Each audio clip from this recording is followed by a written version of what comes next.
హైదరాబాద్లో Krittika infra developers అనేటువంటి real estate సంస్థ బోర్డు తిప్పేసింది.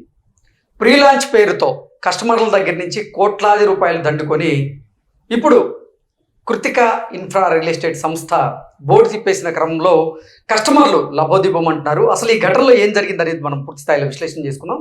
ప్రస్తుతం మనతో పాటున్నారు ప్రముఖ సామాజికవేత్త, ప్రముఖ రాజకీయ విశ్లేషకులు కృష్ణకుమారి గారు. మేడంతో మాట్లాడదాం. మేడం నమస్తే. మేడం నమస్తే. ప్రీ లాంచ్ పేరుతో ఇటీవల కాలంలో చాలా రియల్ ఎస్టేట్ కంపెనీలు కస్టమర్ల దగ్గర నుంచి కోట్లాది రూపాయలు దండుకోవడం, తర్వాత వారిని మోసం చేసి బోర్డులు తిప్పేయడం మనం చూస్తూ ఉన్నాం.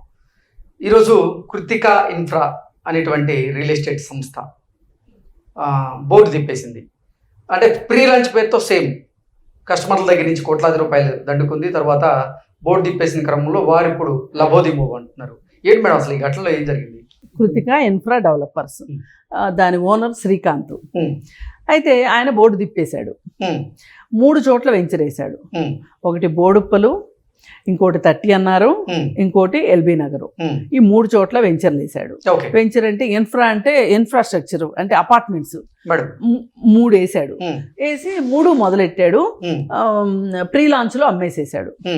అమ్మేసేసి ఇవాళ కట్టడం ఆపేశాడు. ఈ కట్టడం ఆపేసేసరికి ఏమవుతుంది, మరి వీళ్ళు ఏం చేస్తారు, వీళ్ళకి ఏం చెప్తారంటే మీకు మొత్తం లోన్ వచ్చేస్తుంది, మీరు ముందు గనక మాకు ప్రీ లాంచ్లో మీరు లోన్ తీసుకుని మాకు డబ్బులు ఇచ్చేసేస్తే మీకు చాలా తక్కువకి ఇస్తాము అని చెప్తారు. ఈ తక్కువకి ఇచ్చినప్పుడు ఏం చేస్తారు, వీళ్ళు తీసుకుంటారు కదా, ప్రాజెక్ట్ ఆగిపోయింది అనుకోండి, వీళ్ళేమో ఇన్స్టాల్మెంట్ కట్టుకోవాలి. ఎవరు? కస్టమర్. అందరూ డబ్బులుండి కొనుక్కోరు కదా. ఇప్పుడు కొంతమంది ఉంటారు ప్రీ లాంచ్లో కొనుక్కునే వాళ్ళు. ఎట్లా కొనుక్కుంటారంటే ఊర్లో పొలాలు స్థలాలు అమ్ముకున్న వాళ్ళు వచ్చి ప్రీ లాంచ్లో కొంటారు. వాళ్ళకేమీ పెద్ద చేము కుట్టినట్టు ఉండదు. కానీ వీళ్ళకి మట్టుకు ఎవ్రీ మంత్ అద్దెకుండే ఇంటికి అద్దె కట్టాలి, దీనికేమో ఇన్స్టాల్మెంట్ కట్టాలి. ఇట్లాంటప్పుడు అసలు సమస్య మొదలవుతుంది అనమాట. ఇప్పుడు వీళ్ళందరూ కలిసి అతన్ని నిలదీసేసరికి అతను ఏం చేశాడంటే తెలివిగా బోర్డు తిప్పేశాడు. బోర్డు తిప్పేసేస్తే ఇంక నన్ను ఏం చేస్తారు, మహా అయితే అరెస్ట్ చేస్తారు. అరెస్ట్ చేస్తే నేను బెయిల్ తెచ్చుకోలేనా, బెయిల్ తెచ్చుకుని బయటకు వచ్చేస్తాను, నన్ను ఏం చేయగలరు? ఒకసారి చట్టం దృష్టికి వెళ్ళిన తర్వాత ఇప్పుడు ఇతన్ని ఎవరన్నా ఒక రాజకీయ నాయకుడితో చెప్పించుకోవటము, లేదు అది ఇది కాదంటే ఒక రౌడీతో చెప్పించుకొని డబ్బులు వసూలు చేసుకునే అవకాశం ఉండదు వీళ్ళకి. విషయం కోర్టులో ఉందంటారు కదా.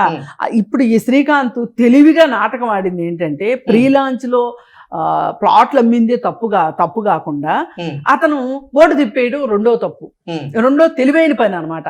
ముందొక తెలివైన పని చేశాడు, ప్రీ లాంచ్ లో అమ్మాడు, మళ్ళీ ఇక్కడ ఏం చేశాడు, ఈ బోర్డు తిప్పేశాడు.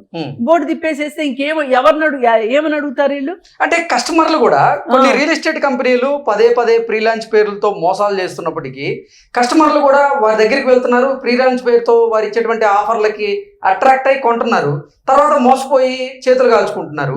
అయినప్పటికీ మళ్ళీ అదే ట్రై చేస్తూ ఉన్నారు. దీన్ని అసలు ఎలా చూడాలి మేడం? అందుకే ప్రభుత్వం ఏం చేసిందంటే రెరా అని ఒక దాన్ని తీసుకొని వచ్చింది. ఈ రెరా ప్రకారంగా ఇట్లాంటి మోసాలని అరికట్టడానికే రెరా వచ్చింది అసలు. అవును. అయితే ఈ రెరా ఉన్నప్పటికీ కూడా రెరాలో వీళ్ళు అనుమతి పొందకుండా కూడా ప్రీ లాంచ్ చేసేస్తున్నారు. ఒక రకంగా ఏంటంటే ప్రతి రియల్ ఎస్టేట్ కంపెనీ వెనకమాల ఒక రాజకీయ నాయకుడు హస్తం ఉంటుంది, అండదండ ఉంటుంది. ఇప్పుడు వీళ్ళు ఏం చేస్తారు, మన ఏం చేస్తారులే అనే ఉద్దేశంతో ఒక రాజకీయ నాయకుడిని కూడా పార్ట్నర్గా పెట్టుకుంటారు. అసలు ఈ ఇన్ఫ్రా కంపెనీలు ఒక రకంగా వైట్ బ్లాక్ మెయింటైన్ చేయడానికి రాజకీయ నాయకులకి బాగా ఉపయోగపడతాయి. ఇవాళ ప్రతి రియల్ ఎస్టేట్కి ఒక రాజకీయ నాయకుడు అండ ఎందుకు ఉంటుంది? అసలు రాజకీయ నాయకులే ఇన్ఫ్రా వాళ్ళు ఎందుకు అవుతున్నారు? అసలు ఇన్ఫ్రా కంపెనీలు నడిపిన వాళ్ళే రాజకీయ నాయకులు ఎందుకు అవుతున్నారు అంటే దీనికి చాలా అవినాభావ సంబంధం ఉందన్నమాట. వీళ్ళు ఈ రియల్ ఎస్టేట్ కంపెనీలో ఇన్ని ఖర్చులు పేరిట బ్లాక్ వైట్ మెయింటైన్ చేసుకుంటా ఏదన్నా సమస్య వస్తే ఆ సమస్యకి వీళ్ళు నిలబడి అడుదిరిగి ఇటుదిరిగి నష్టపోతుంది ఎవరు అంటే సామాన్య ప్రజలే. అందుకని సామాన్య ప్రజలు దయచేసి రెరా లేనిది దగ్గర బుక్ చేసుకోవద్దు అని చెప్పి ఇవాళ ఒక పెద్ద అవగాహన కావాల్సిన అవసరం ఉంది. ఈ చైతన్యం ప్రజల్లో రానంత వరకు, కస్టమర్లలో రానంత వరకు ఇలా మన డబ్బులు దోపిడీ అవుతూనే ఉంటాయి. ఇప్పుడు నిన్నగాక మొన్న సాహితీ ఇన్ఫ్రా చూసాం మనం. సాహితీ ఇన్ఫ్రా చేసిన మోసం చూసాం. అందరూ రోడ్డును పడ్డారు. అసలు వాళ్ళు ల్యాండే కొనకుండా బొమ్మలు చూపించి ఫ్లాట్లు అమ్మేసేశారు. మరి ఇలా చేసినది నిన్నగాక మొన్న కూడా మనం మర్చిపోలేదు కదా ఇంకా. మరి వీళ్ళెందుకు ఈ ముగ్గురు 3 ప్రాజెక్టుల్లో డబ్బులు కట్టి లబోదిబోమని వాళ్ళ పోలీస్ స్టేషన్ చుట్టూ తిరుగుతున్నారు అంటే దీనికి ఎక్కడో చోట ప్రభుత్వం వైపు నుంచి కానీ ప్రజల వైపు నుంచి కానీ ఒక మార్పు అయితే రావాలి. ఇప్పుడు మోసం చేసేవాడు ఎప్పుడు మారడు, ఎందుకంటే వాడు మోసం చేయడానికి డిసైడ్ అయి ఉంటాడు కాబట్టి.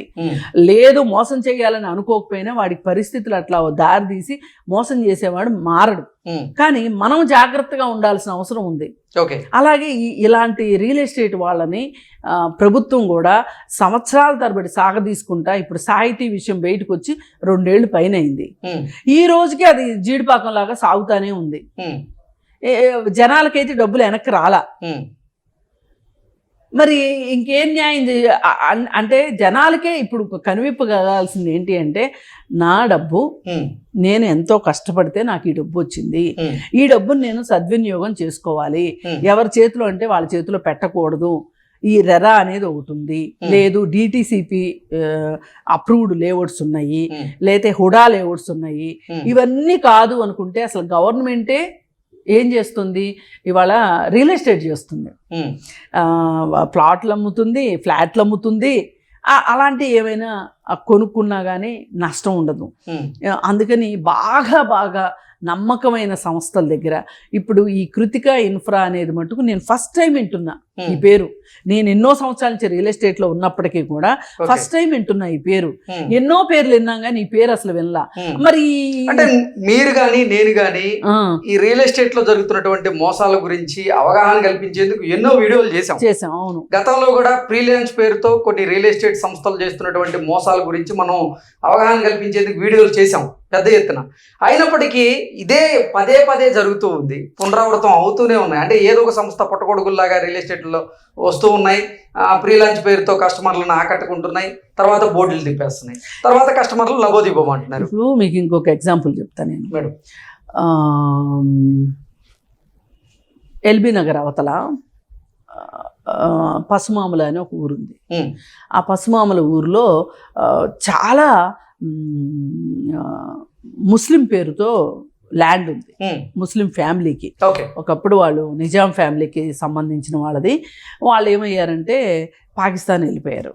వెళ్ళిపోతే ఆ ల్యాండ్ అట్లా కస్టోడియల్ ల్యాండ్. అయితే ఆ ల్యాండ్లో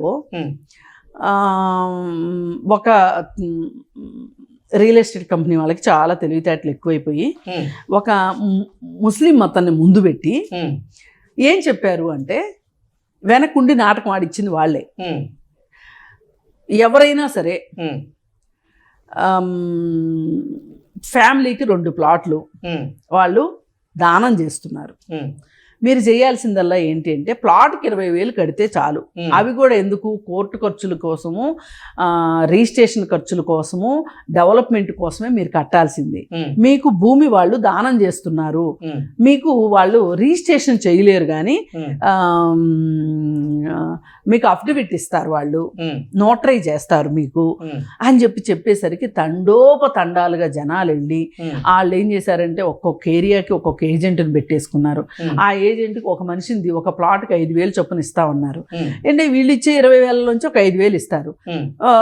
ఒక 5,000 ఆ ఖర్చులు ఈ ఖర్చులు అయినాయి అనుకోండి, 10,000 డైరెక్ట్గా వాళ్ళ జేబులోకి వెళ్ళిపోయినాయి. మరి ఇలా కొంటూ ఉంటే నిజానికి మా డ్రైవర్ కూడా కొనుక్కున్నాడు. కొనుక్కుంటే నేను చెప్పాను, నాకైతే నమ్మకం లేదు, ఈ రోజుల్లో ఎవ్వరూ అంత ఇదిగా దానం ఇస్తారు అని చెప్పలేము, ఇదేదో బోగస్గా ఉంది, వద్దు అని చెప్తే అయినా కానీ అతను కొనుక్కున్నాడు. నేను ఆ రోజు ఇంకా గట్టిగా చెప్పొచ్చు. ఎందుకు చెప్పలేదు అంటే, ఒకవేళ అది కానీ నిజం అయ్యి ఉంటే రేపొద్దున అతను ఏమంటాడు, నన్ను ఆ రోజు మీరు నన్ను ఆపారు, లేకపోతే నేను నాకు వచ్చేది అని. ఇప్పుడు ఈ మధ్య ఏమైంది అంటే మొన్న జనవరి 26వ తారీఖున ఈ ప్లాట్ ఓనర్ ఎవరైతే కొనుక్కున్నారో వీళ్ళందరూ కలిసి కొంతమంది ప్లస్ ఎవరైతే నాయకుడిగా వీళ్ళందరి దగ్గర డబ్బులు వసూలు చేశాడో అతను వెళ్ళి అక్కడ జెండా వందనం చేశాడు. ఆ జెండా వందనం చేసేసరికి ఇది గవర్నమెంట్ ల్యాండ్ అని చెప్పి గవర్నమెంట్ వాళ్ళు వచ్చారు. గవర్నమెంట్ వాళ్ళు వచ్చి అక్కడ లాఠీ చార్జ్ చేసి వీళ్ళందరినీ తీసుకొని వెళ్ళి ఎవరు ప్లాట్లు కొనుక్కున్న వాళ్ళందరినీ జైల్లో పెట్టారు. స్టేషన్లో పెడితే ఇక వీళ్ళు మేము ఆ ల్యాండ్ జోలికి వెళ్ళమని వీళ్ళతో రాయించుకుని ఇంటికి పంపించారు. ఇప్పుడు నేను అది పేపర్లో చూస్తే నాకు ఎందుకో డౌట్ వచ్చి నేను అడిగాను, ఏంటి ఇలా పేపర్లో చూసారు ఏంటి సంగతి అంటే అది మాదే అని చెప్పేశాడు. నేనేం మాట్లాడతా అంటే ఇక్కడ నేను చెప్పదలుచుకుంది ఏంటంటే మనకి భూమి మీద ఉండే ఒక ఆకాంక్ష ఏదైతే ఉంటుందో, ఒక పిచ్చి మనకి ఎంత పొలం ఉన్నోడికైనా ఇంకొంచెం పొలం కావాలనిపిస్తుంది, ఎన్ని స్థలాలు ఉన్నోడికైనా ఇంకొక స్థలం ఉండాలనిపిస్తుంది. ఆ పిచ్చితోటి ఏం చేస్తారు అంటే కొంచెం తక్కువకి వస్తుంది, కొంచెం ఫ్రీగా వస్తుంది, కొంచెం అవకతవకలు ఉన్నా కానీ రేపటికి సెటిల్ అవుతాయంట. ఇలాంటి ఒక మూఢనమ్మకం కంటే ఎక్కువ ఇది ఈ పిచ్చి నమ్మకం. ఈ నమ్మకంతో వాళ్ళ కష్టార్జితం తీసుకెళ్ళి ఇప్పుడు అతనికి ఆ 20,000 40,000 చాలా ఎక్కువ. ఒక డ్రైవర్కి చాలా ఎక్కువ. 40,000 అంటే చిన్న విషయం కాదు. ఆ రోజు 40,000 పెట్టి బంగారం కొనుక్కుని ఉంటే ఇవాళ బంగారం రేటు ఇది జరిగి 4 ఏళ్ళు 5 ఏళ్ళు అయింది. ఇంతవరకు దరి అంతు లేదు. అందుకని నేను ఇదంతా ఎందుకు మనం మాట్లాడుకోవాల్సి వస్తుందంటే కస్టమర్కి ఎప్పుడైనా సరే వాస్తవ దృష్టితో ఆలోచించండి. మీరు ఇది ఖచ్చితంగా నిజమే అయి ఉంటది అనే నమ్మకం ఉంటేనే కొనుక్కోండి. కానీ మీకుండే ఒక స్వార్థం ఉంటుంది చూసారా, అంటే ఏదైనా పర్వాలేదు నా స్వార్థం కంటే కూడా ఆశ అత్యాశ ఉంది చూసారా. ఈ ఆశ అత్యాశ పేరాశ మనుషుల్ని ఈ విధంగా నష్టపోయేలాగా అంటే మనిషికి ఉండేటువంటి ముఖ్యంగా కస్టమర్కి ఉండేటువంటి అత్యాశనే వాళ్ళు క్యాష్ చేసుకుంటున్నారు. ఖచ్చితంగా fair and greed share market లాంటిదిగా అయిపోయింది ఇది. మనకి అసలు అంత గ్రీడ్ ఉండకూడదు. ఇప్పుడు మన దగ్గర ఉన్న డబ్బులకి మనకి న్యాయంగా ఏది వస్తుంది, ఎంతవరకు వస్తుంది, నికరంగా, న్యాయం కూడా కాదు నికరంగా ఇది వచ్చుద్దా రాదా అంటేనే కొనుక్కోవాలి తప్పితే ఇలాంటి మాయలు మంత్రాలకి ఈ అడ్వర్టైజ్మెంట్లకి ఆ ఖరీదైన ఆఫీసులు చూసి ముచ్చట పడిపోయి మనం వెళ్ళాము అంటే మటుకు బొక్కబార్ల పట్టడం ఖాయం. Okay madam, thank you.